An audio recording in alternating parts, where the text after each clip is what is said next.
Slovensku vyše 20 stupňov a dnes na poludne v Hurbanove 19. Predpokladáme, že mimoriadne teplo bude aj zajtra. Dobrý večer. Nad západnou Európou sa prehlbuje tlaková níž. Na jej prednej strane vyvrcholí zajtra prílev teplého vzduchu a v noci na sobotu prenikne od západu na naše územie studený front.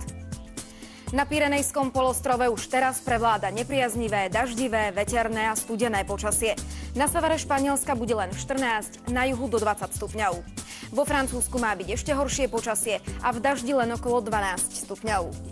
Podobne to má vyzerať aj v Nemecku, ale na juhu bude ešte polooblačno a 21 stupňov. V Poľsku príjemných 16 až 19. Ešte lepšie počasie očakávame na Jadrane. Teplota vystúpi na 22 stupňov, ale voda v mori má zatiaľ 10 až 15. Na noc predpovedáme na Slovensku opäť jasno až polojasno, postupne miestami oblačno, ojedinele slabý dážď. Do rána poklesne teplota vzduchu na 10 až 7 stupňov, ale na severe v horských dolinách sa ochladí na 6 až 2 stupne. Fúkať má juhovýchodný vietor do 20 km za hodinu. V silnom južnom prúdení očakávame zajtra polooblačno až oblačno, miestami slabý dážď. Denná teplota dosiahne väčšinou 15 až 19 a na juhu môže byť aj nad 20 stupňov. Na západe územia bude väčšinou oblačno a popoludní predpokladáme teplotu okolo 19 stupňov.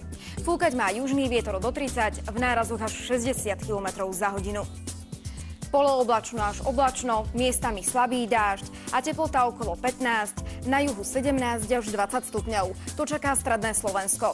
Južný vietor do 20 km za hodinu.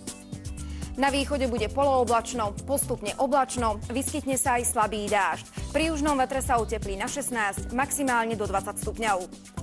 Na horách bude slnečno a teplo. Vo vysokohorskom teréne hrozí zvýšené lavínové nebezpečenstvo. Na Chopku bude okolo 3, o 500 metrov nižšie 8 a pod horami 13 stupňov. Biopredpoveď je priaznivá. Množstvo ozónu okolo 15% pod úrovňou dlhodobého priemeru. Tlak vzduchu klesne. Predpoveď na víkend asi nepoteší. V sobotu má viac pršať a v nedeľu zase viac fúkať. Na začiatku budúceho týždňa sa začne opäť otepľovať. Želám vám príjemný večer.